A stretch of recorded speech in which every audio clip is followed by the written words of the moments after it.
setiap orang, warga negara, atau istilah penduduk. Lalu tugas berikutnya Anda diminta untuk melihat bagaimana kalau istilah itu tertukar letaknya. Apa yang akan terjadi dampak hukumnya. Kita akan memulai diskusi dulu. Saya masih meminta yang mau sukarelawan sebelum saya tunjuk. Silakan, ada yang sukarelawan yang mau menjelaskan tugas yang sudah Anda buat? Saya, Pak. Silakan.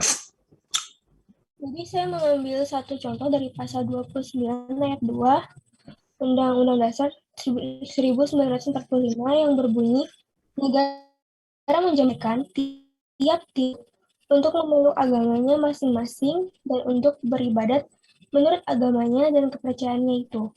Mengapa di dalam pasal tersebut menggunakan kata tiap-tiap penduduk? Jadi kata tiap-tiap penduduk bermakna setiap orang yang berada di satu wilayah atau satu otoritas tertentu tanpa terkecuali. Dan bagaimana jika kata tiap-tiap penduduk diganti dengan kata warga negara? Jika kata tiap penduduk diganti dengan kata warga negara, maka akan berbeda maksud dan tujuan. Di dalam kata tiap-tiap penduduk bermaksudkan untuk warga negara Indonesia dan orang asing yang bertempat tinggal di wilayah Indonesia dan telah menetap atau berniat menetap, sedangkan warga negara berarti orang yang memiliki satu identitas politik tertentu atau yang ditetapkan berdasarkan peraturan perundang-undangan. Terima kasih, Pak. Baik. Silakan yang lain, kalau ada yang mau menambah atau memperjelas, meskipun pasalnya sama, bisa saja tapi penjelasannya bisa berbeda. Saya, Pak. Silakan. Pada pasal 22 Undang-Undang Dasar 1945 menyebutkan warga negara sebagai orang-orang bangsa Indonesia asli dan orang-orang bangsa lain yang disahkan undang-undang sebagai warga negara. Kemudian pada pasal 26 Undang-Undang Dasar 1945 menyebutkan penduduk sebagai warga negara Indonesia dan warga negara asing yang bertempat tinggal di Indonesia. Nah, jika kedua kalimat itu ditukar, kemungkinan akan menimbulkan makna yang berbeda, yang dimana yang sebenarnya penduduk adalah orang yang bertempat tinggal di sebuah negara, sedangkan warga negara adalah orang yang tinggal di sebuah negara dan memiliki kewajiban serta dan hak di mata hukum. Begitu, Pak. Oke. Yang lain masih mau menambah? Silakan. Mungkin ada pasal lain atau pasalnya sama, silakan. Ya, Pak. Ya. Di sini saya mengambil pasal 28D ayat 1 yang berbunyi, setiap orang berhak atas pengakuan, jaminan, perlindungan, dan kepastian hukum yang adil serta perlakuan yang sama di hadapan hukum. Di sini mengapa pasal tersebut menggunakan kata setiap orang? Karena dalam konteks pasal 28D ayat 1 ini mengatur tentang hak asasi manusia. Sedangkan hak asasi manusia itu seperti yang kita ketahui, hak asasi manusia adalah mengatur setiap individu manusia. Jadi tidak ada pengecualian sama sekali. Seandainya di sini kita menggunakan kata setiap warga negara, berarti yang mendapatkan perlindungan dan kepastian hukum itu hanya warga negara Indonesia. Warga negara Indonesia tanpa termasuk warga negara asing yang berada di negara Indonesia. Seperti itu, Pak. Baik. Yang lain? Mungkin ada pasal lain atau apa? Silakan. Kita mendiskusikan dulu istilah, nanti ada dampak-dampak yang kalau tertukar. Oke, yang lain siapa? Mau menambah?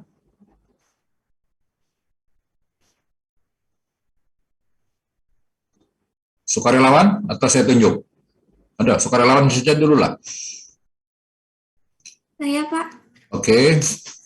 Contohnya ada di pasal 27 ayat 3 Undang-Undang Dasar 1945 yang menyatakan bahwa setiap warga negara berhak dan wajib ikut serta dalam upaya pembelaan negara. Apabila kata setiap warga negara diganti dengan setiap penduduk, maka artinya warga negara asing juga berkewajiban untuk ikut membela negara. Sedangkan warga negara asing itu sendiri mempunyai kewajiban untuk membela negaranya sendiri. Oke. Masih ada mau nambah? Ayo. Yang sudah menulis tugasnya disampaikan aja supaya meskipun sama nggak apa-apa. Saya ingin menangkap pemahaman Anda tentang istilah-istilah itu. Oke, siapa lagi? Mau?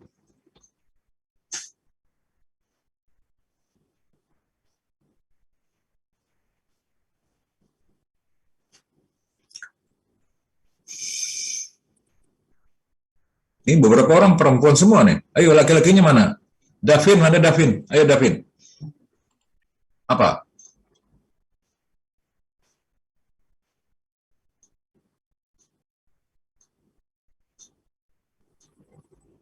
Tunggu, Pak. Saya mengambil contoh dari pasal 28D ayat 3. Setiap warga negara berhak memperoleh kesempatan yang sama dalam pemerintahan. Ini kalau diganti jadi tiap penduduk atau diganti tiap orang, maka warga negara asing juga dapat masuk dalam pemerintahan. Padahal syarat masuk pemerintahan atau menjadi PNS adalah warga negara Indonesia, Pak. Oke. Masih ada suara lawan? Agak sedikit beda, Pak. Maaf, Pak, kalau misalkan ada salah, Pak. Ya. Jadi yang dapat saya pahami di sini, warga negara adalah sekumpulan orang yang menempati wilayah di suatu negara dan diakui secara hukum. Sedangkan penduduk adalah orang-orang yang menempati suatu wilayah di suatu negara. Jadi misalkan sikapnya diubah atau diganti, tentu akan mengubah sejarah dari pembuatan UUD 1945 yang sudah diamandemenkan. Sedangkan UUD 1945 tidak boleh diubah atau diganti-ganti, Pak. Menurut pemahaman saya, Pak. Oke, ada mengutip pasal Undang-Undang Dasar nggak? Ada mengutip? Sama, Pak. Enggak, maksud saya apakah Anda mengutip pasal Undang-Undang Dasar untuk menjelaskan hal itu? Kalau dari undang-undangnya sama juga, Pak, dengan yang teman-teman tadi, Pak. Oke. Masih saya beri kesempatan yang lain? Ayo, yang sudah membuat tugas, sampaikan aja.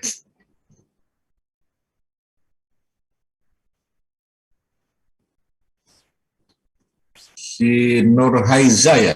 Nurhaiza gimana? Sama aja kayak yang lain, Pak. Oke, bacakan aja. Yang sama itu yang mana? Pasal 22. Pasal 22 Undang-Undang 1945. Warga negara sebagai orang-orang bangsa Indonesia asli dan orang-orang bangsa lain yang disahkan undang-undang sebagai warga negara. Pasal berapa? Pasal 22, Pak. Pasal 22 apa?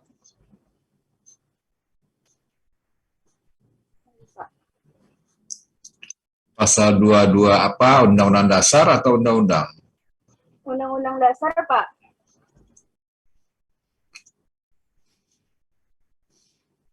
Pasal 22 rasanya tidak seperti itu bunyi pasal 22 Undang-Undang Dasar.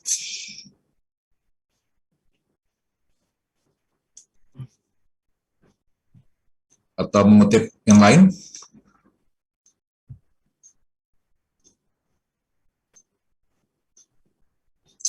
Ada yang membawa Undang-Undang Dasar yang bisa dibaca? Ada, Pak. Oke, silakan baca pasal 22. Pasal 22 Pasal 22 ayat 1 berbunyi dalam hal ihwal kegentingan yang memaksa Presiden berhak menetapkan peraturan pemerintah sebagai pengganti undang-undang. Pasal 22 ayat 2 berbunyi peraturan pemerintah itu harus mendapat persetujuan Dewan Perwakilan Rakyat dalam persidangan yang berikut. Pasal 22 ayat 3, jika tidak mendapat persetujuan maka peraturan pemerintah itu harus dicabut. Oke. Nah, itu kan pasal 22 Undang-Undang Dasar kan itu bunyinya mungkin Anda mengutip ketentuan lain. Mungkin di tingkat undang-undang. Bisa Anda jelaskan? Bunyi pasal yang sudah dibaca itu betul, ada, tapi bukan di Undang-Undang Dasar.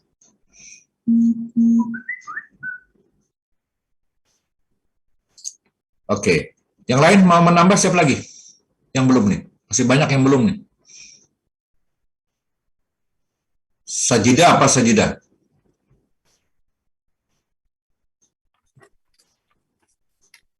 Dari saya, contohnya pada pasal 28C ayat 1 Undang-Undang Dasar 1945 yang berbunyi setiap orang berhak untuk mengembangkan diri melalui pemenuhan kebutuhan dasarnya, berhak mendapat pendidikan dan memperoleh manfaat dari ilmu pengetahuan dan teknologi, seni dan budaya, demi meningkatkan kualitas hidupnya dan demi kesejahteraan umat manusia. Mengapa pasal tersebut menggunakan kata setiap orang? Berarti pasal tersebut dikenakan pada setiap orang tanpa terkecuali. Jika pasal tersebut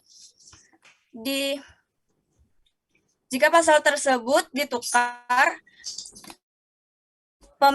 kata setiap orang ditukar misalnya ke setiap warga negara, artinya jika ditukar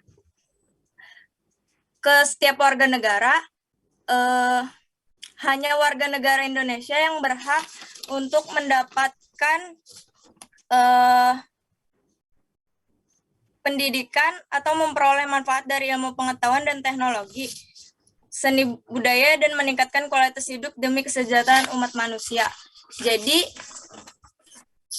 maksud dari pasal tersebut bahwa setiap orang berhak untuk mendapatkan pendidikan yang layak tanpa terkecuali. Sekian, Pak. Terima kasih. Baik. Oke, masih ada yang mau tambah? Ayo, yang sudah menulis pekerjaan rumahnya. Sayang tidak dibaca, meskipun sama pasalnya nggak apa-apa. Karena memang pasal Undang-Undang Dasar kan beberapa terbatas, jadi bisa kemungkinan sama tuh ya jelas. Ayo, siapa lagi? Saya, Pak. Silakan. Kata penduduk pada pasal 26 ayat 3 yang berbunyi hal-hal mengenai warga negara dan penduduk diatur dengan undang-undang. Mengapa menggunakan kata penduduk? Karena penduduk merupakan orang yang bertempat tinggal di sebuah negara. Bagaimana jika kata penduduk diganti dengan kata lain? Misal kata penduduk diganti dengan kata lain, maka arti dan maknanya pun juga berbeda. Dan kalau diganti dengan kalau diganti dengan makna lain, akan merubah UUD 1945 yang sudah diamandemenkan atau sudah ditetapkan. Maka dari itu, UUD 1945 tidak boleh diubah atau digantikan. Terima kasih. Baik. Ada lagi yang mau menjelaskan PR-nya? Sambil Anda berlatih menjelaskan di depan kawan-kawan. Jadi jangan takut berlatih. Mumpung ada tugasnya, mumpung Anda bisa baca tugasnya, tidak menghafal, tidak menjelaskan tanpa teks, kan ada di tangan Anda sudah tugasnya. Tinggal menjelaskan, membacakan, melatih Anda untuk, apalagi ini daring nih, jadi lebih enak. Coba kalau kita di kelas kan malah lebih berat karena ketemu langsung. Jadi kalau daring saja Anda sudah malu-malu, ya gimana nanti ketemu langsung. Oke, silakan yang mau nambah. Pak, saya izin menambahkan, Pak. Yo. Undang-Undang Dasar terdiri dari 37 pasal dan 3 pasal aturan peralihan serta 2 pasal aturan tambahan. Pasal-pasal yang berbunyi setiap orang tercantum pada pasal 28A sampai dengan 28J. Sedangkan pasal-pasal yang berbunyi setiap warga negara tercantum pada pasal 27, 30 ayat 1, pasal 31 ayat 1 dan 2. Kenapa ada pasal yang menggunakan setiap warga negara dan setiap orang? Saya mengambil contoh pada pasal 27 ayat 3 yang berbunyi setiap warga negara berhak dan wajib ikut serta dalam upaya pembelaan negara. Hal tersebut dikarenakan setiap pasal pada undang-undang sudah dipikirkan secara matang dan ditujukan kepada tiap-tiap warga negara maupun orang. Bagaimana kalau kata itu ditukar? Menurut saya akan ada konsekuensinya. Soalnya isi Undang-Undang Dasar itu sudah dipikirkan secara matang. Dan jika kata itu ditukar, maka akan terjadi perbedaan makna. Terima kasih, Pak. Baik. Oke, masih saya beri kesempatan kalau ada sebelum saya menjelaskan. Saya, Pak. Oke. Saya mengambil dari pasal 28J. Setiap orang wajib menghormati hak asasi manusia orang lain dalam tertib kehidupan bermasyarakat, berbangsa, dan bernegara. Kata setiap orang itu berarti, Pak, orang atau perseorangan, badan, atau yang berbentuk badan hukum maupun tidak berbentuk berbadan hukum. Kenapa jika diganti tiap-tiap warga negara hanya berlaku bagi warga negara Indonesia saja yang sudah ditetapkan oleh negara Indonesia? Itu, Pak. Terima kasih, Pak. Oke, baik. Satu lagi saya beri kesempatan, siapa yang mau? Saya, Pak. Silakan. Saya mengambil contoh dari pasal 28A, yaitu Undang-Undang Dasar Negara Republik Indonesia tahun 1945. Jadi di sini kan bunyinya itu setiap orang berhak untuk hidup serta berhak mempertahankan hidup dan kehidupannya. Contohnya, Pak, jika kita ubah menjadi setiap warga akan menghasilkan penafsiran dan pemahaman yang berbeda. Kenapa? Contohnya setiap warga negara berarti khusus warga-warga tersebut seharusnya tidak hanya ruang lingkup warga tersebut, melainkan setiap orang dapat dan berhak boleh merasakan hak untuk mempertahankan hidupnya. Itu, Pak. Terima kasih. Oke. Baik, saudara-saudara, saya senang Anda sudah membaca Undang-Undang Dasar, saya senang Anda sudah menjelaskan, dan saya menangkap saudara cukup memahami istilah-istilah yang digunakan, dan kalau itu ditukar memang punya dampak hukum yang serius. Saya ingin tambahkan beberapa penjelasan. Yang pertama, istilah warga negara dan istilah penduduk mereka di sebuah negara. Dalam pembicaraan kita, karena kita bicara dalam Undang-Undang Dasar Negara Republik Indonesia tahun 1945, berarti kita di wilayah Indonesia. Maka ketika pasal-pasal di Undang-Undang Dasar mengatur hak dan kewajiban orang yang ada di wilayah kita, baik dia warga negara maupun dia penduduk, maka itu berkaitan dengan hak dan kewajiban setiap orang yang berada di Indonesia. Apakah dia warga negara, apakah dia penduduk. Tapi tentu akan berbeda hak dan kewajiban warga negara dengan hak dan kewajiban penduduk. Dijelaskan oleh Undang-Undang Dasar, setiap warga negara itu pasti penduduk. Anda nanti baca di pasal 26, itu dijelaskan. Itu menjelaskan apa yang dimaksud dengan warga negara dan penduduk. Yang menjadi warga negara, kata pasal 26. Jadi warga negara itu otomatis menjadi penduduk. Oke. Setiap warga negara itu disebut penduduk juga. Tidak, tapi kalau dia penduduk, belum tentu dia warga negara. Oke, Anda paham ya? Setiap warga negara pasti berstatus sebagai penduduk. Jadi dua kedudukan itu dipegang oleh warga negara. Dia sebagai warga negara sekaligus dia penduduk. Tapi tidak semua penduduk warga negara.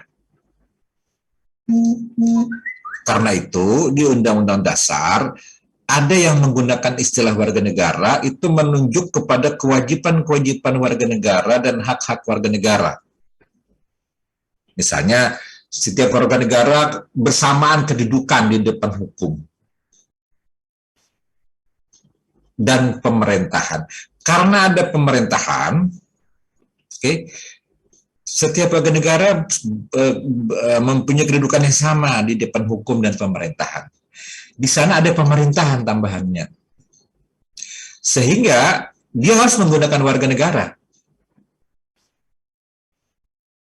Karena begitu masuk istilah pemerintahan, maka setiap warga negara kan mempunyai hak yang sama untuk menduduki jabatan-jabatan di pemerintahan. Equal, jadi ada kesamaan.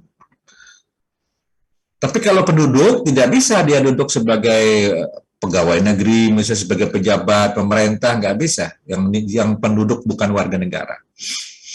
Jadi persamaan di bidang hukum dan pemerintahan itu, karena ada istilah pemerintahan, maka rujukannya harus warga negara.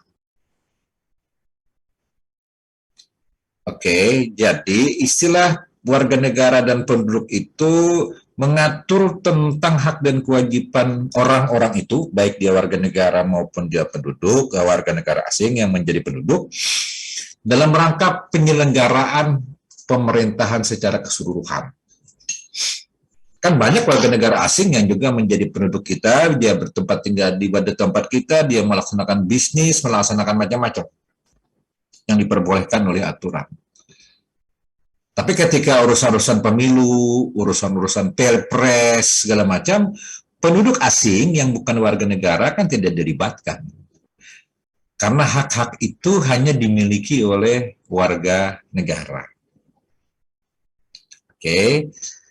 Nanti Anda baca di pasal-pasal yang mengatur tentang pemilihan umum, itu selalu ditujukan kepada warga negara. Untuk menjadi pemilih, maka syarat awalnya harus warga negara. Jadi ketika pemilu maupun pilkada, setiap orang yang punya hak memilih, itu pasti ditujukan kepada warga negara, bukan kepada penduduk asing yang bukan warga negara. Tapi urusan-urusan lain, penduduk yang bukan warga negara, penduduk asing, dia juga punya hak tertentu ketika dia berdagang, ketika dia bisnis, ketika dia bekerja di perusahaan-perusahaan asing di negaranya, dia mempunyai hak yang dalam rangka melaksanakan hak dan kewajibannya itu. Tapi ada nanti hak dan kewajiban yang hanya dimiliki oleh warga negara. Karena itu waktu saya memberi tugas, bagaimana kalau ini tertukar? Tadi beberapa kawan Anda sudah menjelaskan. Kalau pasal ini ditukar dengan istilah yang lain, itu akan berbahaya. Pasal 29 itu jelas-jelas tiap-tiap penduduk katanya. Tadi sudah diberikan uraian. Kalau itu diganti dengan warga negara, maka bagaimana dengan penduduk asing yang juga bertempat tinggal di tempat kita? Padahal dia juga punya keyakinan, punya agama. Maka ketika bicara hak mengenai beragama, itu negara menjamin tiap-tiap penduduk. Anda kan sudah paham yang dimaksud tiap-tiap penduduk termasuk warga negara kita. Karena penduduk itu terdiri dari warga negara Indonesia dan orang asing yang bertempat tinggal di Indonesia. Ketika mereka berada di Indonesia, bertempat tinggal di Indonesia, maka negara menjamin dia mempunyai kebebasan untuk beragama dan melaksanakan ajaran-ajaran agamanya. Jadi jaminan untuk masalah agama, negara menjamin tidak hanya kepada warga negara, tapi kepada orang yang juga bertempat tinggal di Indonesia meskipun dia orang asing. Oke. Tapi ketika bicara mengenai HAM, human right, maka istilah yang digunakan setiap orang. Karena bicara mengenai HAM, itu bicara mengenai hak-hak kemanusiaan, lintas negara. HAM itu melekat dimanapun orang itu berada, di negara manapun orang itu berada, harus dilindungi. Maka pasal 28 yang memuat masalah daftar HAM, itu menggunakan istilah setiap orang. Jadi misalnya turis datang ke Indonesia, maka dia tetap memiliki HAM. Jaminan HAM-nya dijamin oleh negara. Karena itu harus digunakan setiap orang. Orang-orang turis itu, turis yang datang ke Indonesia, atau orang yang berurusan datang ke Indonesia, dia itu bukan warga negara, dia itu bukan penduduk. Anda kalau menjadi turis ke negara asing, Anda bukan penduduk di sana, bukan warga negara sana, tapi Anda datang ke sana, maka HAM Anda dijamin oleh negara. Begitu asing masuk ke Indonesia, dia berlibur di Bali misalnya, atau melihat Banjarmasin ke Pasar Terapung, hanya tinggal beberapa hari di Indonesia, statusnya kan bukan warga negara, statusnya bukan penduduk, tapi HAM-nya harus diberikan jaminan oleh negara. Karena itu, ketika bicara HAM, maka istilah yang digunakan setiap orang. Kalau Anda membaca Declaration of Human Rights, itu DUHAM, Deklarasi Umum PBB tentang HAM, itu menggunakan kata yang sama, setiap orang, setiap orang, setiap orang. Karena HAM itu melindungi setiap orang. Oke. Nah, itu sebabnya saya sengaja dalam tugas ini meminta kepada Anda, kenapa maka Undang-Undang Dasar menggunakan setiap orang pada pasal ini, kenapa harus warga negara pada pasal ini, kenapa harus penduduk pada pasal ini.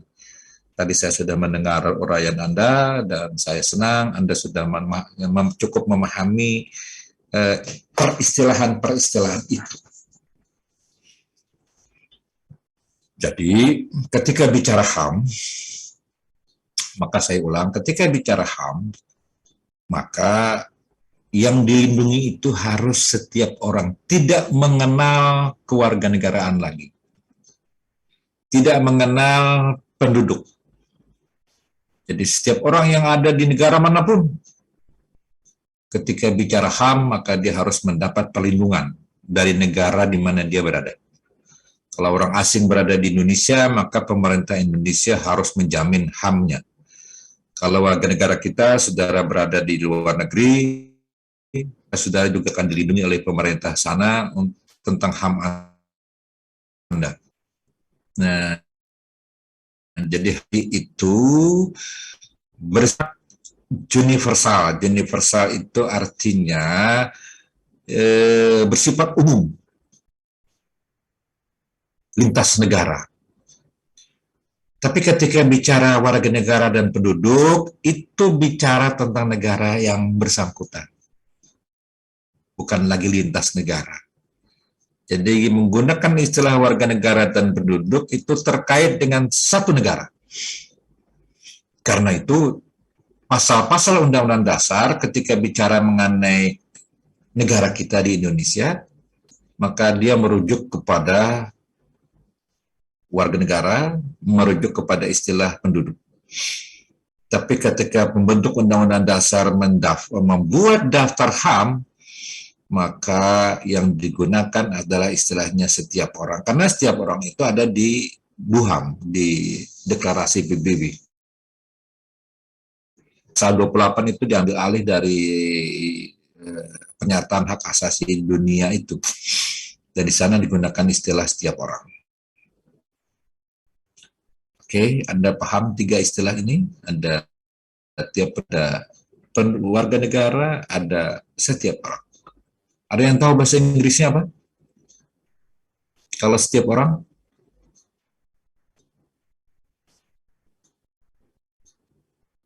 Kalau Anda membaca teks Inggris, apa yang digunakan?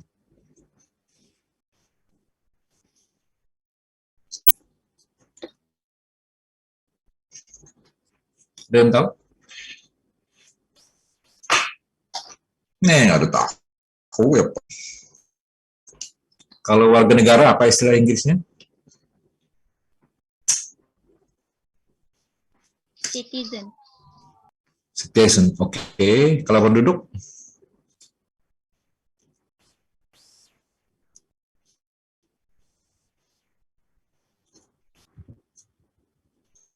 Inhabitant.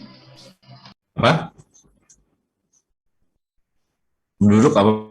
Penduduk? Inhabitant.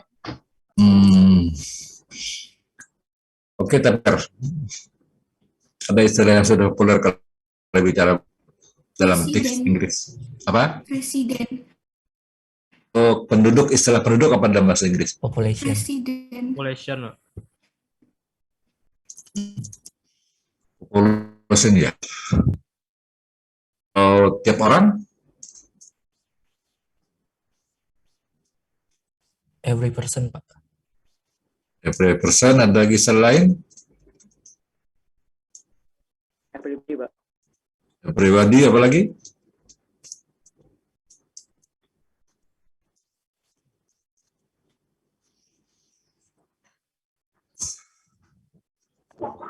Everyone, Pak. Everyone, oke. Oke, nanti ada baca Declaration of Human Rights ya, yang asli teks Inggrisnya. Kalau Universal Declaration of Human Rights itu memang dibuat dalam 4 bahasa resmi dunia, tapi semua negara menggunakan bahasanya sendiri-sendiri. Tapi yang populer ada 4 bahasa dunia, tapi yang paling populer tentu bahasa Inggris. Nah, kalau Anda membaca istilah-istilah resmi dari human right itu ada di Doha. Tapi baca yang teks aslinya. Di sana digunakan istilah-istilah yang sudah baku, supaya nanti Anda bisa menangkap kenapa HAM itu bersifat lintas negara. Nah, tugas ini memang sangat saya minta Anda menulis, pertama supaya Anda memahami Undang-Undang Dasar secara tidak langsung, karena mata kuliah kita berkaitan dengan keluarga, maka pasal-pasal yang tadi Anda kutip, itu kan pasal-pasal yang berkaitan dengan masalah-masalah warga negara dan penduduk. Undang-Undang Dasar tentu tidak mengatur soal-soal itu saja.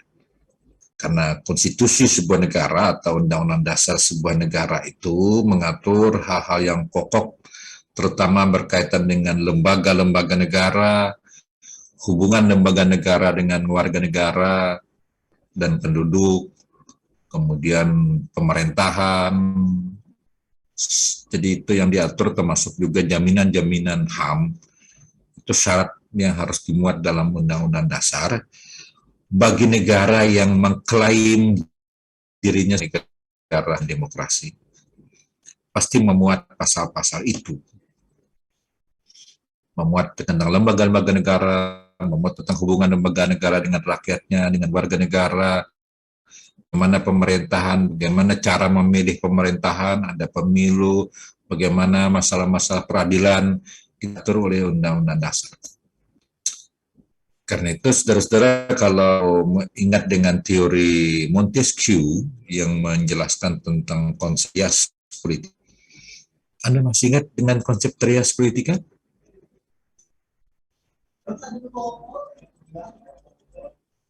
Kalau kita bicara trias politika, apa saja nama lembaganya? Eksekutif, legislatif, dan yudikatif. Oke, ada legislatif, ada yudikatif. Teori itu berasal dari Montesquieu yang teori yang dikenal dengan trias politika. Trias politika itu teks aslinya itu artikan sebagai pemisahan kekuasaan, separation of power. Tapi dalam perkembangan berikutnya ada muncul yang disebut dengan distribution of power. Distribution of power itu pembagian. Tapi kalau teori aslinya itu separation of power, pemisahan. Saudara mungkin sudah pernah dijelaskan di SMA atau bicara mengenai konsep trias politika. Itu Montesquieu menginginkan agar pemerintah suatu negara itu harus memisah 3 kekuasaan supaya masyarakat terlindungi. Teori ini muncul ketika Montesquieu memperhatikan praktek penyelenggaraan pemerintahan di sistem monarki Inggris. Saudara tahu kerajaan Inggris itu termasuk kerajaan yang tertua, yang juga sangat tua di dunia. Lalu Montesquieu melihat raja atau ratu itu memiliki kekuasaan untuk membuat aturan, lalu menjalankan aturan. Lalu kalau ada yang melanggar aturan, raja atau ratu berhak untuk menghukum. ketika Montesquieu memperhatikan itu, lalu Montesquieu timbul pikiran, tidak mungkin kalau seseorang punya kekuasaan itu memiliki sekaligus tiganya. Dia yang membuat aturan, dia yang melaksanakan aturan, kemudian dia pula mengadili kalau ada yang melanggar. Tentu Montesquieu kalau ini dibiarkan, maka negara itu suatu ketika akan menjadi totaliter. Negara yang absolut, wewenang-wewenang, karena sangat tergantung kepada rajanya baik, maka tafsirnya menjadi baik. Tapi kalau rajanya tidak baik, maka tindakannya juga menjadi sewenang-wenang. Dari pengamatan Montesquieu itulah maka lahir teori res politica. Ada eksekutif yang ditugaskan menurut teorinya Montesquieu sebagai yang menyelenggarakan pemerintahan, yang menyelenggarakan aturan-aturan. Tapi pemerintah tidak boleh yang bikin harus lembaga legislatif. Lalu ketika lembaga legislatif sudah bikin undang-undang, bikin aturan, maka yang menjalankannya adalah pemerintah yang disebut eksekutif. Tapi kalau ada pelanggaran aturan-aturan itu, maka lembaga pembentuk undang-undang tidak boleh mengadili, pemerintah sebagai eksekutif juga tidak boleh mengadili, maka harus ada lembaga lain yang netral yang mengadili. Maka itu disebut lembaga yudikatif yang kita kenal sebagai badan peradilan. Jadi itu teori Montesquieu, supaya negara itu baik harus nanti akan banyak bahan ada dikritik juga oleh ahli-ahli hukum yang lain.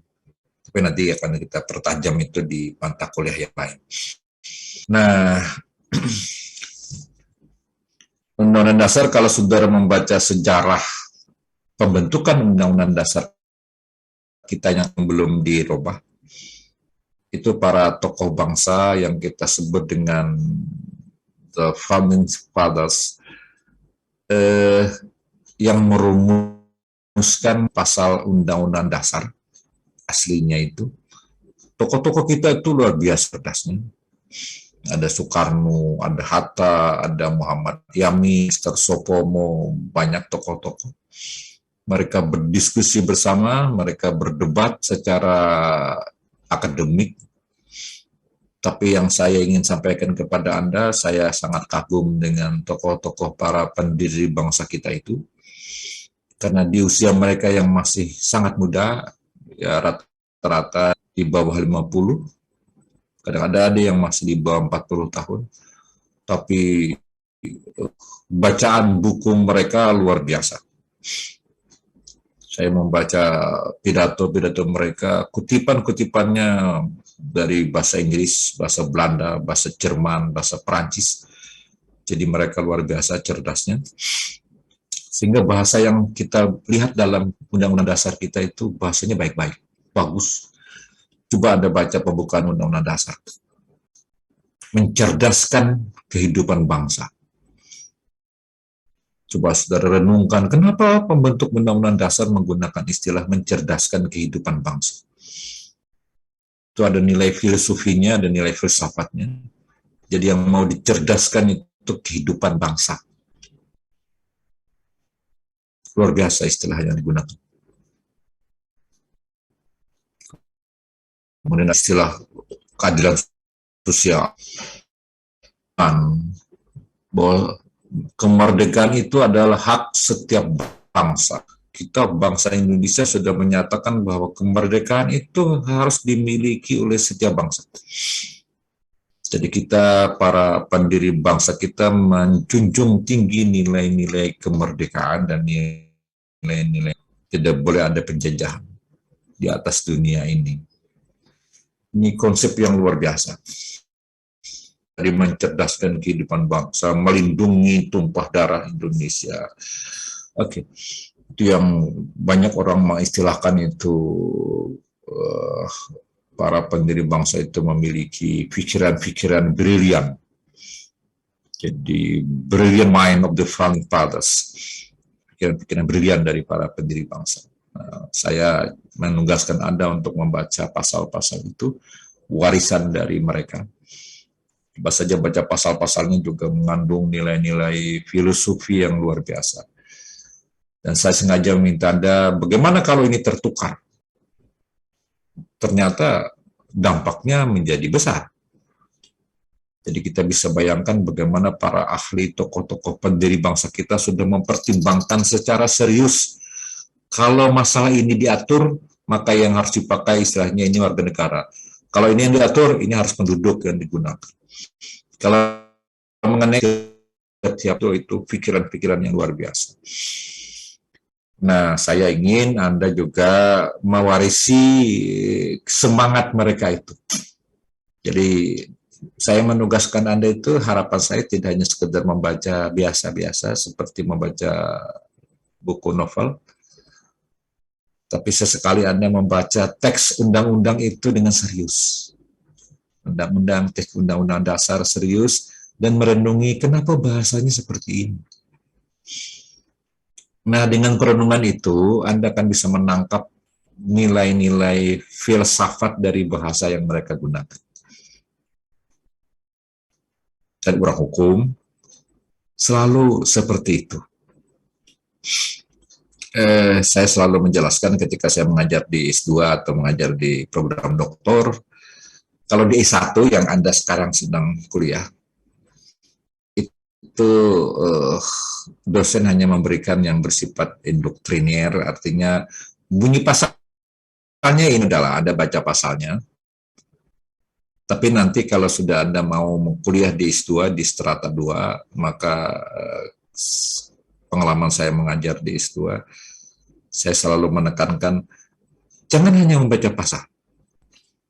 Tapi Anda, karena sudah di program S2, Anda harus mengerti kenapa pasal itu berbunyi seperti itu. Apa latar belakang pasal itu bunyinya seperti itu. Itu lebih tajam lagi kalau sudah di program magister.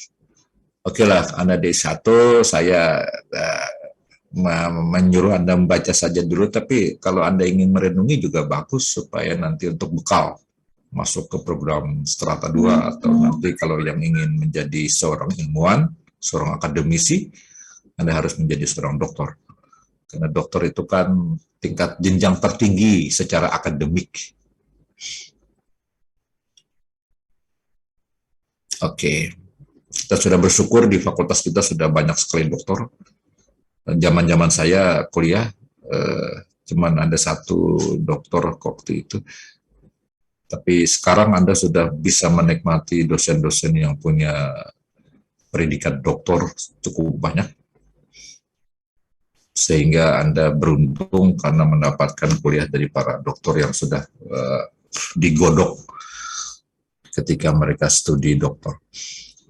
Oke, sampai sekian ada yang mau tanya atau memberi komentar?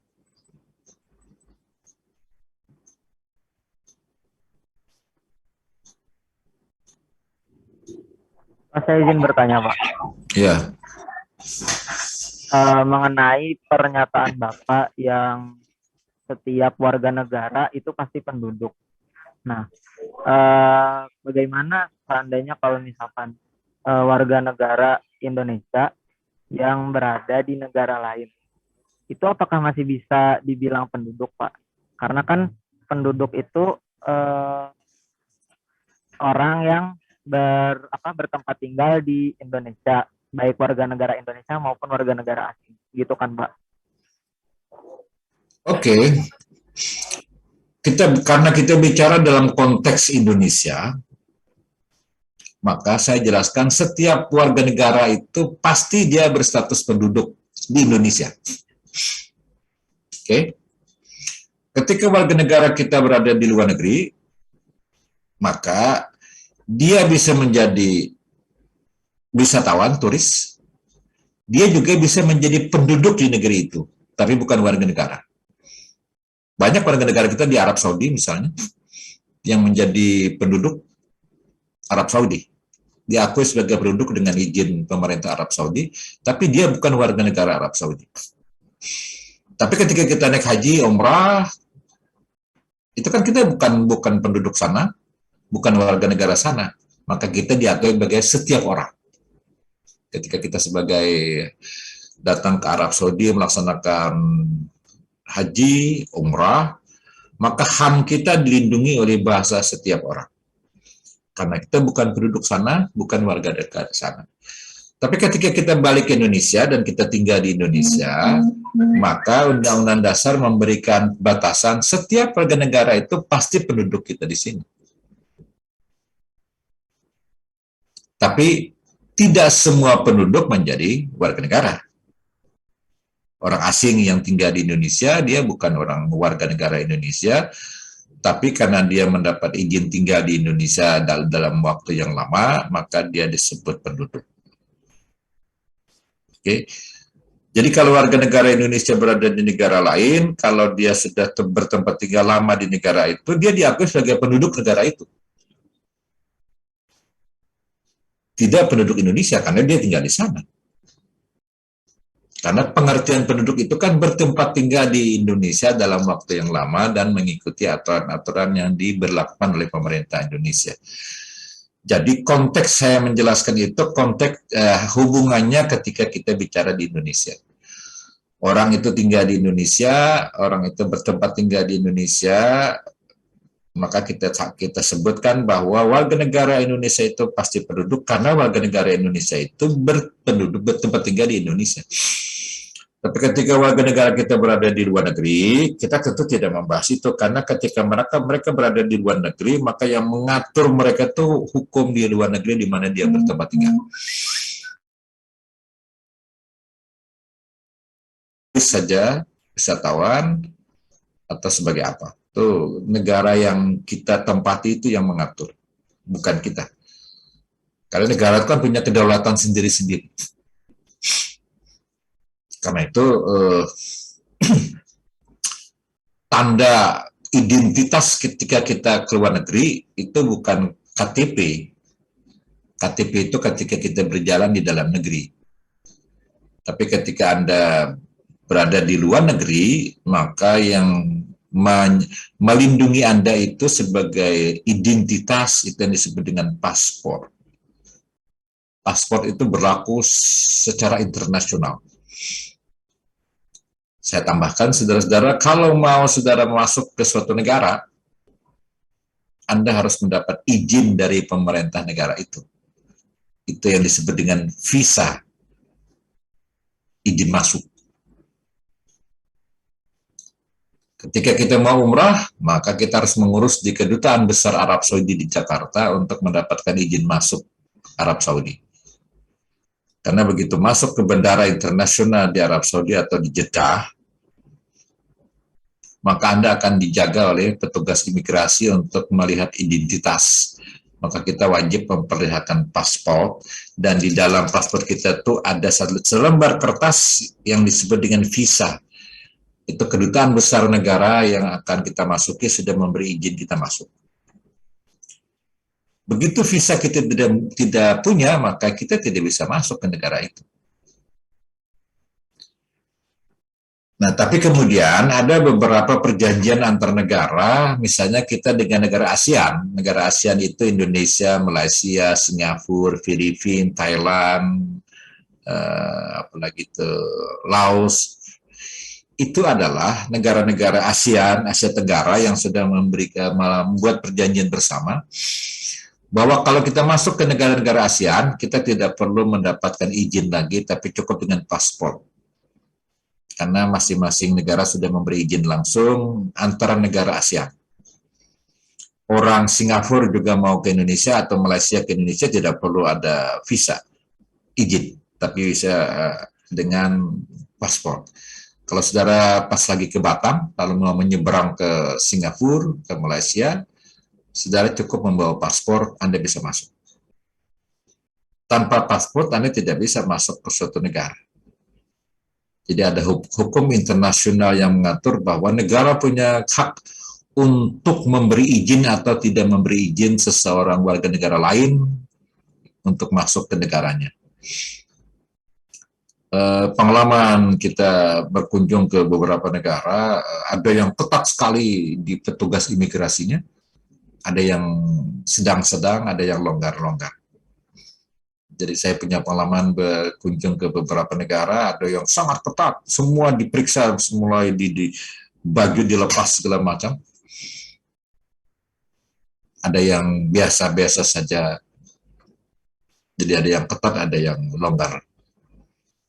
Nah, identitas kita itu ada di paspor. Karena itu kalau Anda mendengar istilah sedang mengurus visa, itu artinya sedang mengurus izin masuk ke negara yang akan dituju. Begitu juga di Eropa. Di Eropa itu ada yang disebut dengan Uni Eropa. Saudara cukup meminta izin di salah satu negara anggota Uni Eropa, Anda sudah bisa masuk ke semua negara anggota Uni Eropa. Ketika Anda mendapatkan izin masuk ke Belanda, Anda mengurus di Kedutaan Besar Belanda di Jakarta, lalu Kedutaan Besar Belanda mengeluarkan visa, izin masuk ke Belanda. Begitu Anda masuk ke Belanda, Anda sudah bisa masuk ke berbagai negara yang ada di Eropa. Mau ke Belgia, mau ke Jerman, mau ke Prancis, mau ke Italia, Anda sudah bebas dengan satu izin dari satu negara anggota Uni Eropa. Tapi ke Inggris, Anda harus dapat visa baru. Karena Inggris tidak mau masuk dalam zona Uni Eropa. Oke, ada yang lain mau tanya?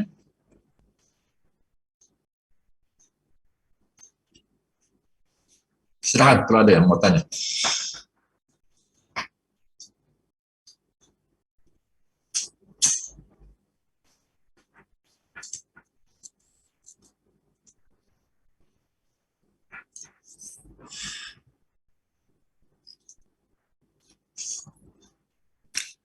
Kalau saya ulang sedikit pelajaran di kuliah perdana, mudah-mudahan ada yang masih ingat.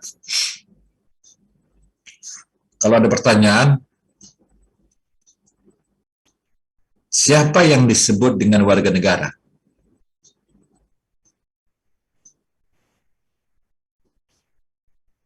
Gimana Anda menjawab? Warga negara Indonesia maksudnya.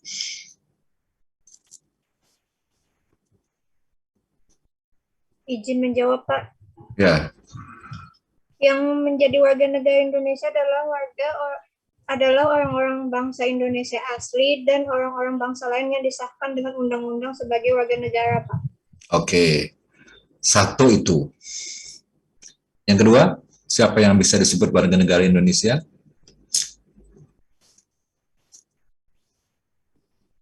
Satu orang Indonesia asli atau orang asing yang sudah masuk menjadi warga negara sesuai aturan. Siapa lagi yang disebut warga negara Indonesia oleh Undang-Undang Kewarganegaraan yang pernah saya jelaskan kepada Anda?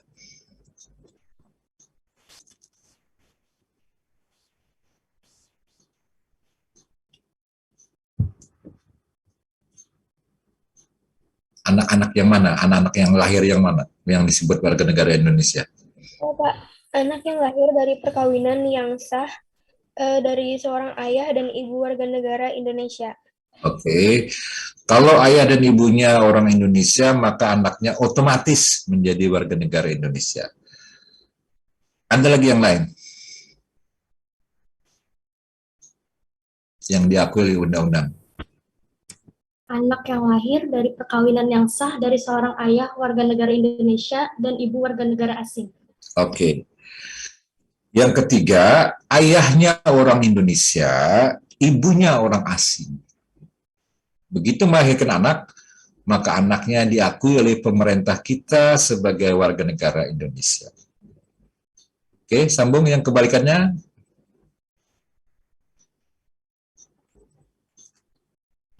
Sambung yang kebalikannya apa? Tadi ayahnya orang Indonesia, ibunya asing. Apalagi? Anak lahir dari perkawinan yang sah dari seorang ayah warga negara asing dan ibu warga negara Indonesia, Pak. Oke. Ayahnya orang asing, tapi ibunya orang Indonesia. Diakui juga sebagai warga negara. Ada lagi? Yang sudah ingat? Anak yang lahir di luar perkawinan yang sah dari ibu warga negara asing yang diakui oleh seorang ayah warga negara Indonesia sebagai anaknya, dan pengakuan itu dilakukan sebelum anak tersebut berusia 18 tahun. Oke. Kita kemarin kan menjelaskan ada istilah perkawinan sah, ada perkawinan yang tidak sah. Nah, saya sudah mewanti-wanti Anda, jangan bicara mengenai agama, kita bicara mengenai kewarganegaraan. Jadi kewarganegaraan itu menjelaskan bahwa kalau ada anak yang lahir dari perkawinan yang tidak sah, maka anaknya juga diakui sebagai warga negara Indonesia kalau bapaknya mengakui. Kebetulan bapaknya itu orang Indonesia. Jadi dalam penjelasan yang ekstrim, ada laki-laki Indonesia kumpul kebo dengan wanita asing. Tidak ada kawin, tidak apa-apa. Dari kumpul kebo itu ya mereka melahirkan seorang anak. Lalu anak itu diakui oleh abahnya. Ini anak saya, karena abahnya orang Indonesia, maka otomatis anak itu menjadi warga negara Indonesia. Atau kalau yang tadi kita pakai yang tadi, dari seorang ibu asing, orang asing, kemudian punya anak, anak itu diakui oleh warga negara Indonesia, laki-laki warga Indonesia, padahal bukan anaknya. Paham? Jadi ada seorang ibu asing punya anak, kemudian kumpul kebo dengan seorang warga negara Indonesia, tapi warga negara Indonesia itu mengakui ini anakku, meskipun bukan anaknya. Pengakuan itu, maka pemerintah Indonesia juga melalui undang-undang mengakui itu juga sebagai warga negara Indonesia. Banyak kemarin saya jelaskan.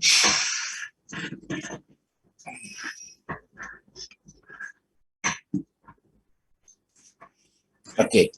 Ada beberapa lagi yang agak susah-susah dipahami, tapi itu intinya. Negara itu siapa yang dimaksud warga negara? Maka undang-undang sudah menjelaskan. 1 ini, 2 ini, 5 ini dijelaskan oleh undang-undang. Semua yang dijelaskan undang-undang kewarganegaraan diakui sebagai warga negara Indonesia. Cuma nanti anak yang diakui oleh warga negara Indonesia akan dengan kedudukan orang asing. Kalau abahnya,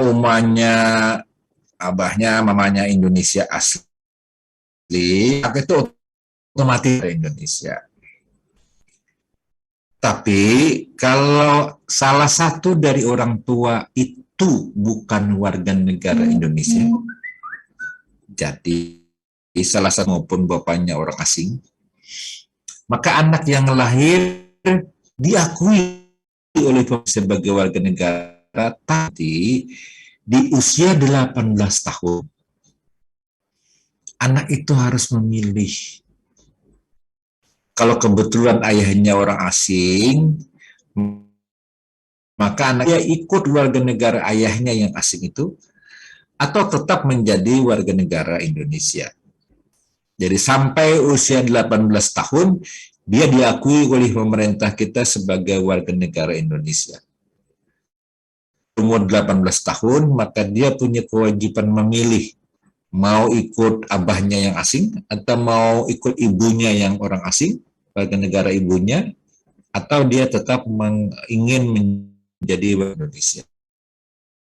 Nah, itu sebabnya pemerintah melindungi anak. Jangan sampai anak ini terkatung-katung itu apa ya? Tidak ada kejelasan. Kalau tidak ada pengakuan dari pemerintah Indonesia, maka anak nanti menjadi tidak jelas kewarganegaraannya. Maka untuk sementara negaraan anak-anak itu diakui sebagai warga negara Indonesia Tapi nanti ketika dia ber-18 tahun atau kawin, dia harus menentukan pilihan. Kalau saya tanya Anda, kenapa undang-undang selalu menggunakan istilah berusia 8 tahun atau kawin? Kenapa rangkaian ini selalu ada? Saya beri contoh lain ya. Kalau Anda ingin menjadi pemilih dulu atau pilkada, maka undang-undang menyebutkan orang yang bisa memilih itu adalah orang warga negara Indonesia yang berusia 17 tahun atau kawin. Di masalah kewarganegaraan juga berusia 18 tahun atau kawin. Kenapa hukum selalu mengaitkan dengan kawin? Tangkapan apa masalah tangannya? Menurut tangkapan Anda apa? Kenapa selalu berkait dengan kawin? Ayo, siapa yang mau belajar menangkap?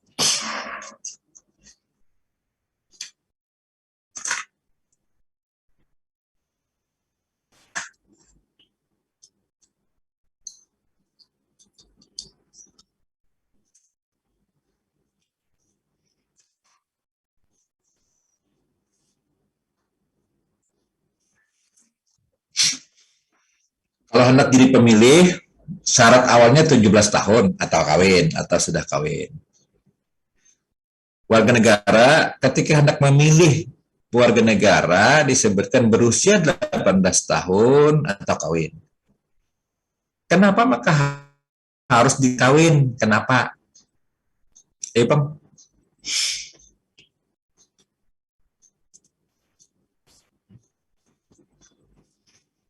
Ayo, siapa yang mau mencoba menjelaskan?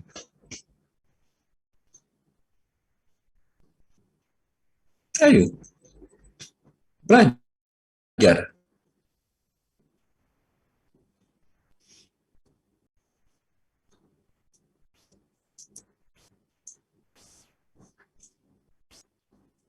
Misi, Pak.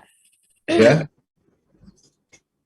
Orang yang sudah menikah telah memiliki kesempurnaan pribadi baik fisik, psikis maupun sosial, sehingga tidak dapat lagi dikategorikan sebagai anak yang belum memiliki kematangan fisik, psikis maupun sosial. Oke. Ada yang lain mau menambah?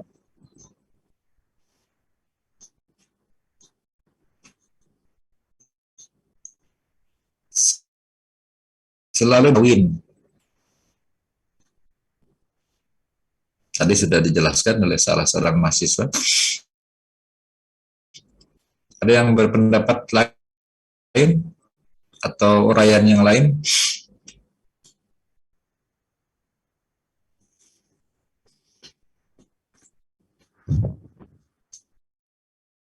Saya itu mencoba untuk tidak menunjuk saudara, tapi saya berharap Anda yang punya inisiatif menangkap peluang yang saya pada Anda.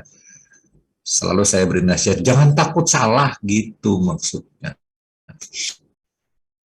Kalau Anda sekarang sudah takut salah, ya gimana? Hanya dengan salah itu Anda akan tahu yang mana yang benar. Ya, kalau sedikit-sedikit takut salah, tahu nanti.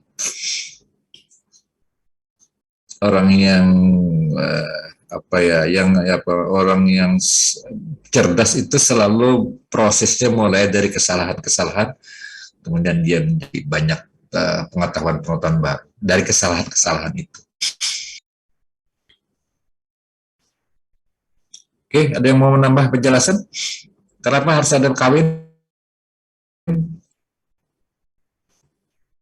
Saya, Pak.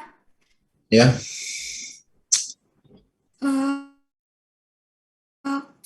Karena orang yang kawin itu dipandang sudah dewasa dan dianggap mampu untuk melakukan perbuatan hukum dan bertanggung jawab atas perbuatan tersebut. Oke. Jadi ada istilah yang tadi digunakan oleh mahasiswa kan, karena orang itu dianggap dewasa dan memiliki kemampuan untuk melakukan tindakan hukum. Waktu Anda belajar PIH, pengantar ilmu hukum, ada istilah itu kan muncul kan? Istilah dewasa, istilah mampu melakukan tindakan hukum. Ingat-ingat Bang apa yang Anda tangkap waktu pelajaran PIH dulu?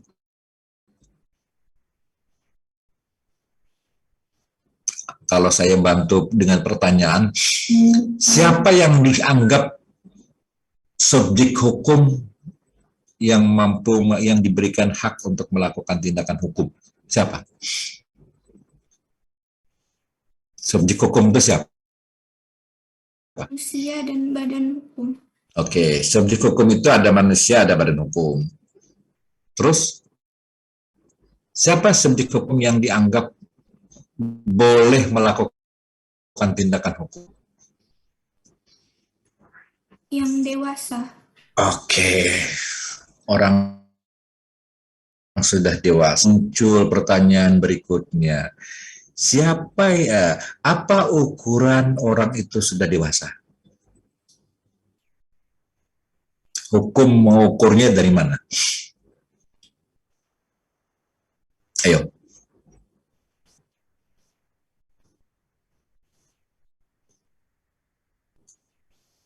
Ada yang mau mencoba? Atau saya bantu lagi? Ukuran orang itu dewasa, kalau dalam tindakan perdata berapa usianya? 21 tahun. 21 tahun. Di pemilu berapa? 17. 17. Di kewarganegaraan berapa? Yang tadi kita bahas berapa? 18. 18. Di undang-undang perkawinan berapa? 19. 19 untuk siapa? Untuk pria. 19 untuk siapa? Perempuan. Perempuan atau pria? Untuk 19 tahun.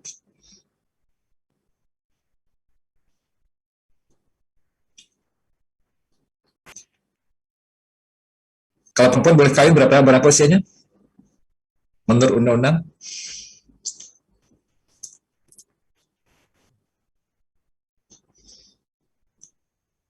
Ada yang tahu? 16 tahun.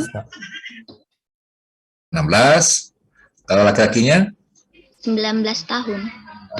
Oke. Nah, itu aturan yang berbeda mengenai ukuran dewasa. Oke. Kalau di pemilu ada 17, di kewarganegaraan ada 18, di bidang perdata ada 21, kan ada 16 dan 19. Itu ukuran yang dipatok oleh hukum untuk menyebut orang itu dewasa atau tidak. Tapi tidak boleh tertukar. 16 dan 19 itu hanya berlaku untuk perkawinan. 17 hanya berlaku untuk di pemilu. 20 hanya berlaku untuk tindakan-tindakan keperdataan. Jadi beda-beda penggunaan ukurannya. Nah, kenapa mengaitkan dengan perkawinan? Apa sebabnya ada atau sudah kawin dianya? Kenapa? Tangkap Bang apa kira-kira? Tadi dijelaskan karena dengan kawin itu orang sudah dianggap dewasa, ya kan? Nah, coba Bang tangkap tangkap yang dituju oleh hukum menyebut syarat itu nah. Berusia 17 tahun atau sudah kawin. Berusia 18 tahun atau sudah kawin. Dengan atau sudah kawin ini apa yang menjadi tujuan hukum? Mengatur seperti itu. Coba Bang tangkap apa? Izin menjawab Bapak. Ya. Mungkin dia dianggap memiliki pribadi yang sudah matang bertanggung jawab. Oke. Ada yang lain? Mau menangkap apakah nama makada atau sudah kawin? Atau saya sempit lagi supaya Anda bisa menjawab. Apa yang digugurkan oleh hukum dengan kawin itu?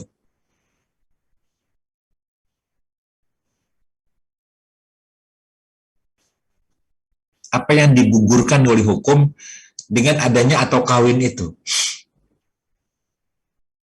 Anda bisa menangkap?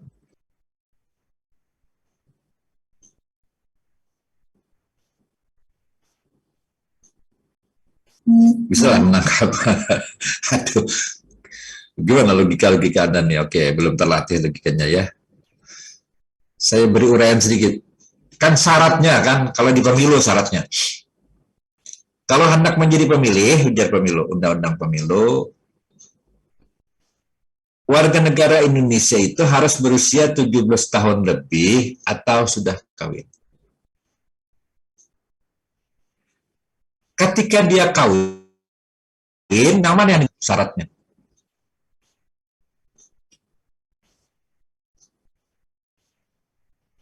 Bisa menangkap?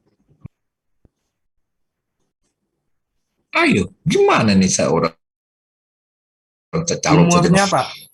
Apanya? Umurnya lebih dari 17. Kan mengacu pada Undang-Undang Nomor 16 Tahun 2019, batas minimal umur perkawinan ada yaitu 19 tahun. Oke. Jadi melebihi 17 batas untuk pemilu.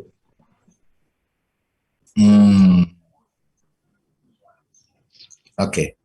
Sudah hampir-hampir dekat nih, tapi masih belum pas betul. Nah, mungkin bahasanya yang kurang pas. Dengan kawin itu yang digugurkan umur. Apa yang maksud digugurkan umurnya itu? Berarti dia sudah dianggap dewasa. Ya, kan syaratnya kan kalau di pemilu ya, kita ambil pemilu saja dulu supaya nyaman.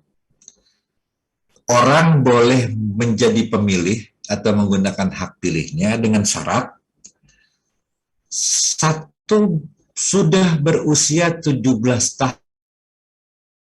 tahun atau undang-undang atau sudah kawin. Begitu dia kawin, yang gugur yang mana syaratnya? Yang tidak perlu dilihat lagi. Usia. Usianya. Kalau saudara menjawab usia, kenapa harus gugur usia ini? Apa ya bahasanya nyaman ya? Apa yang dimaksud dengan usia jangan diperhatikan lagi? Apa yang saudara tangkap? Bisa menangkap? Karena dia sudah menikah dan dianggap dewasa. Jadi 17 tahun sudah tidak dianggap lagi.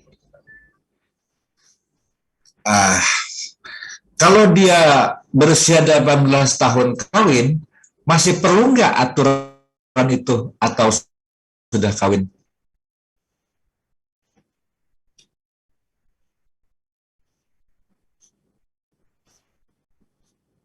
Oke, saya ulang. Kalau dia belum kawin, aturan 17 tahun itu masih diperlukan. Tapi kalau sudah kawin mungkin aturan 17 tahun tidak diperlukan lagi. Nah, itu yang dimaksud. Kalau perempuan boleh kawin usia 6 ya, 16 tahun dia kawin. Begitu dia kawin, maka dia berhak menggunakan hak pilih. Berarti umur gugur dengan sudah kawin itu. Paham?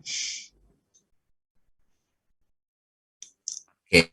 Jadi hukum itu memberi pilihan. Anda boleh memilih kalau usia Anda 17 tahun lebih. Kalau yang belum 17, Anda boleh memilih. Karena gugur 17 tahun itu karena kawinnya ini. Kenapa masih digugurkan umur 17? Karena tadi orang yang sudah kawin itu dianggap orang yang sudah dewasa. Oke. Ya, pahami hukumnya ya. Jadi hukum itu memberi kelonggaran. Oke, kalau Anda belum 17 tahun, tapi kebetulan Anda sudah kawin, oke, kami tidak perlu lagi usia Anda. Berapapun usia Anda. Belum 17, boleh memilih. Karena Anda sudah kawin. Sama juga dengan kewarganegaraan. Usia boleh memilih itu pada usia 18. Oke. Di lapangan nanti ada orang yang kawin usianya 17. Maka ketika dia sudah kawin, dia sudah diberi hak untuk memilih kewarganegaraan tanpa harus menunggu usia 18. Anda paham? Paham, Bapak. Itu sebabnya hukum berkait usia 17 tahun atau sudah kawin, usia 18 tahun atau kawin. Atau kawin ini untuk menghilangkan 18 tahunnya itu. Ketika dia belum berusia 18 tahun. Kalau dia kawin umur 20, maka ada perlunya itu usia 18 menjadi patokan. Ketika dia berusia 18 tahun untuk pemilu, tidak perlu lagi usia kawin. Umur 17 sudah masuk syarat. Tapi ketika seorang umurnya baru 16, tapi kawin, maka petugas harus mendaftarkan dia sebagai pemilih. Karena usia 17 tidak perlu lagi dilihat. Yang perlu dilihat, dia sudah kawin. Nah, karena saya lupa apakah di kelasnya atau di mana, saya menjelaskan, maksud sudah kawin itu, maksud sudah kawin ya, dia bisa menunjukkan itu sebelum cerai, maka umur tidak lagi diukur. Berapa umurnya? Dia sudah boleh memilih untuk pemilu, dia sudah boleh memilih kewarganegaraan untuk masalah kewarganegaraan. Karena bahasa hukumnya itu atau sudah kawin. Sudah kawin bahasa hukumnya.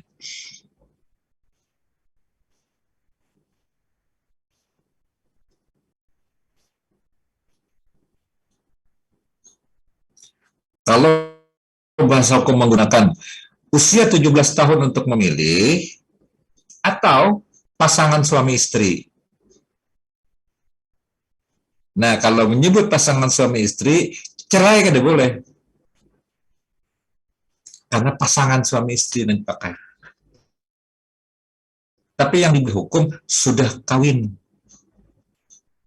Sudah kawin itu meskipun sehari, 2 hari kawin, udah dianggap dia dewasa dia. Karena bahasanya sudah kawin. Sudah nikah maksudnya ya. Oke, saya kira itu dulu ya penjelasan kita untuk kewarganegaraan pada pagi menjelang siang ini. Minggu depan ada tugas Anda untuk diskusi. Cari bahan.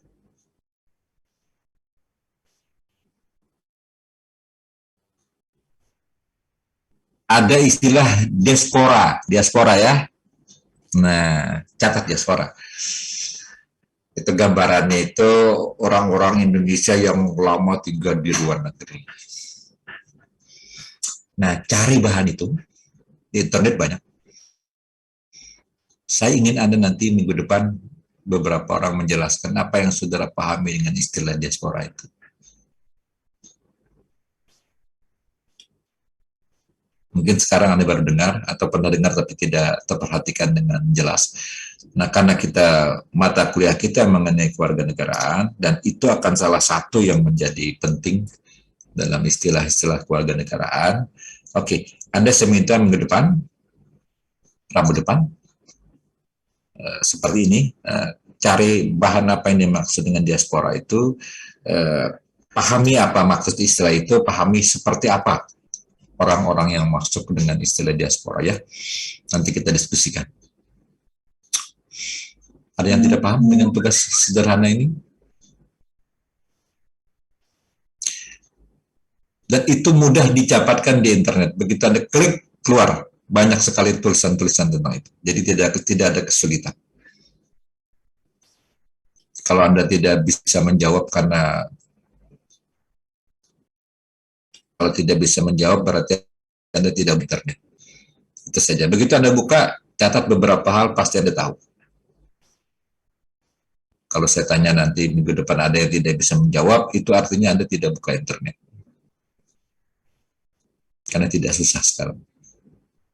Lain dengan zaman saya yang tidak ada akses seperti itu, maka ketika harus mencari, harus cari bukunya. Maka ada kemungkinan bukunya tidak ketemu. Tapi kalau sekarang, apapun yang ingin diinginkan dalam perkembangan kaitan dengan hukum, Anda tinggal klik keluar. Jadi tidak ada kesulitan apapun. Ada yang tidak jelas dengan tugas sederhana ini? Oke. Kalau Anda mau memperjelas tugas itu dengan rinci, akan itu lebih baik karena Anda akan mendapatkan pengetahuan baru. Tapi kalau Anda yang sederhana saja, cukup hanya pengertian istilah, lalu beberapa catatan kecil, boleh. Tapi Anda tidak mendapatkan banyak pengetahuan tentang itu. Jadi silakan Anda sendiri yang mempertimbangkan. Kalau mau lebih rinci, baca bujur-bujur beberapa tulisan-tulisan. Anda akan menambah wawasan Anda tentang itu. Tapi kalau Anda malas, sekedar tahu istilah itu saja, nggak apa-apa juga. Tapi Anda tidak mendapatkan banyak pengetahuan baru. Jangan berharap dari dosen. Dosen sedikit sekali waktunya untuk menjelaskan kepada Anda. Anda sendiri yang harus mencari bahan-bahan itu, tapi saya memandu Anda. Saya hanya ingin meng-guidance Anda, memandu Anda, membimbing Anda untuk menambah pengetahuan-pengetahuan baru di bidang mata kuliah kita. Yang ingin memanfaatkan panduan ini silakan. Yang tidak ingin repot-repot silakan. Dalam anak-anak muda milenial, hidup itu pilihan Anda. Mau cerdas, mau pintar, mau berpengetahuan, Anda mau hidup seperti apa adanya saja, tanpa ada pengetahuan apa-apa, sekedar gagah-gagahan kuliah Fakultas Hukum, juga pilihan Anda. Tidak ada orang memaksa Anda. Dosen tidak bisa memaksa Anda. Kalaupun mengancam-ngancam kalau lulus segala macam, itu gampang diselesaikan.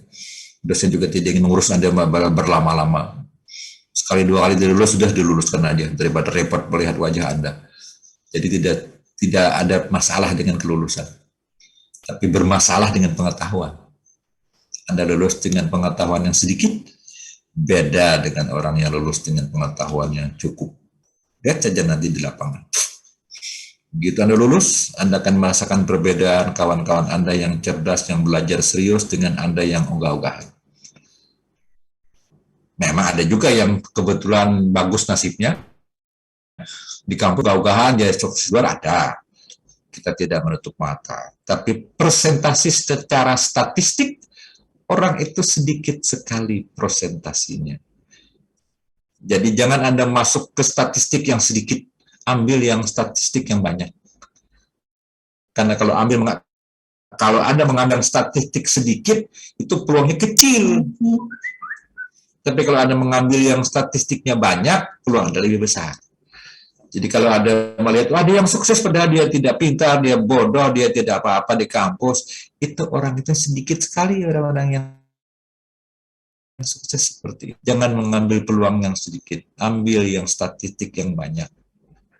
Oke, baik, demikian saya kira kuliah kita siang ini. Mudah-mudahan ke depan masih bisa kita sambung lagi. Saya mungkin hanya beberapa kali kuliah untuk Anda. Setelah itu nanti Ibu Lis akan menyambung. Jadi mumpung ketemu dengan saya beberapa kali. Setelah itu saya akan stop mengajar di sini. Saya akan menyelesaikan mata kuliah yang lain. Karena kami sudah dibagi tim ini sekian kali. Jadi ketemu saya hanya untuk beberapa kali. Setelah tugas saya selesai, kewajiban saya mengajar, ada 16 kali pertemuan, dikurangi 2 kali untuk UTS dan apa satunya lagi, UAS, tinggal 14. Warga negaraan ada 3 orang, jadi sekitar 5 kali maksimal. Saya sudah masuk 2 kali ya, tinggal beberapa kali lagi, setelah itu kita tidak ketemu lagi. Jadi saya akan membimbing mata kuliah yang lain lagi. Oke, demikian dulu kuliah kita pada siang hari ini. Sampai ketemu pada kuliah yang akan datang.